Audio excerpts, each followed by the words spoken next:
I used to run every single day thinking that's what's going to help me lose the fat. But it just never worked. It just left me exhausted, frustrated, and looking the exact same. And then I found out why cardio doesn't burn that much fat at all. And once you understand this too, you'll realize how much time you have wasted. So to understand fat loss, first I want you to imagine this glass bowl you see right here, this is your body. And all the water that I'm going to pour into this glass bowl is the amount of calories we burn each day. And this is so important for fat loss, as what we need to do is to burn more calories than we eat each day, putting us in a calorie deficit. So for example, if we eat 2,000 calories every day and we burn 2,000, that means we'll maintain our weight.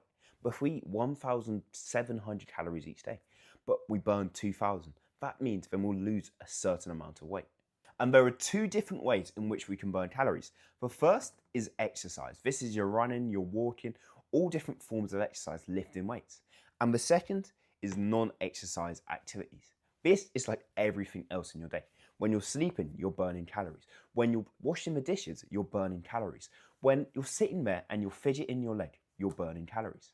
And these are two different forms of ways we can burn calories. And let's say on just an average day, we don't do any exercise at all. Instead, we just do non-exercise activity. On an average day, we would burn somewhere around 2,200 calories, which is all in this bowl of water. Then let's say we actually add exercise into the equation. And on this day, we do all our non-exercise activities, but then we exercise as well. And we exercise for 300 calories. That's how much we burn. So we have our original 2,200 calories within this bowl. Then you'd think we add an extra 300 calories, meaning we burn 2,500 calories in this day of exercise. But what I've actually showed you here is completely wrong, and let me show you the truth.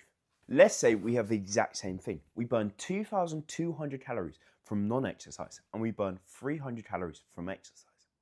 Well, what will happen when we have a day where we exercise and we burn 300 calories?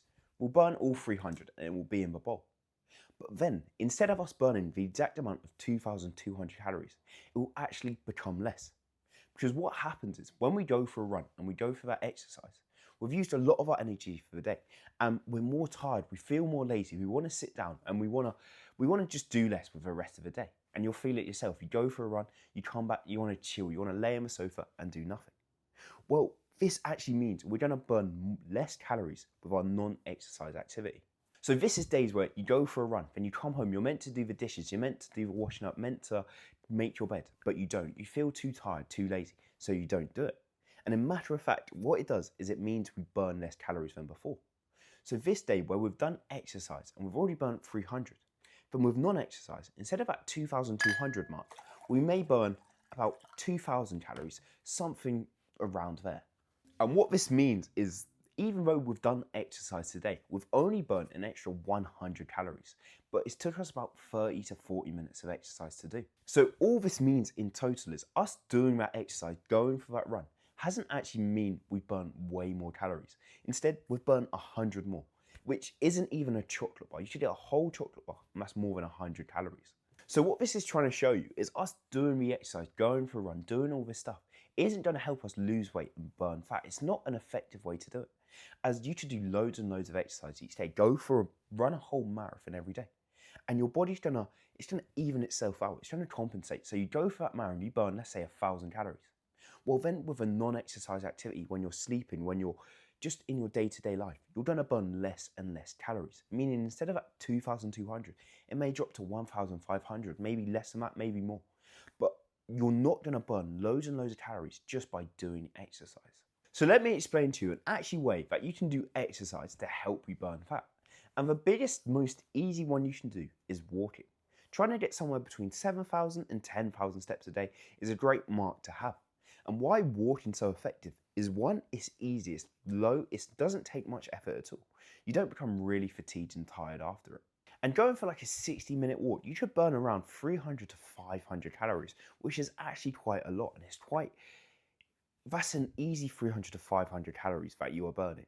And it's just like a relaxing activity. It's not high effort, as it could be 9 o'clock at night and you should decide, oh, I'm going to go for a walk, burn some extra calories. And you just walk around the block, chill, you don't have to walk fast, nothing. You just go for a nice, gentle little walk. Then with this walking, if you do this and you focus on your diet, on eating less calories each day, being in a calorie deficit, this is going to help you out so much.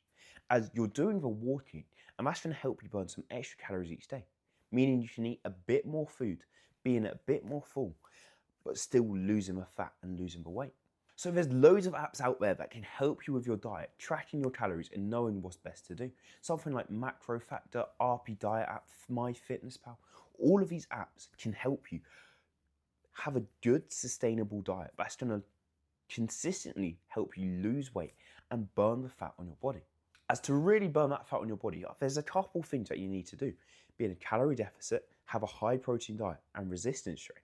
These three things are so important, as that calorie deficit is what's going to help you lose the weight.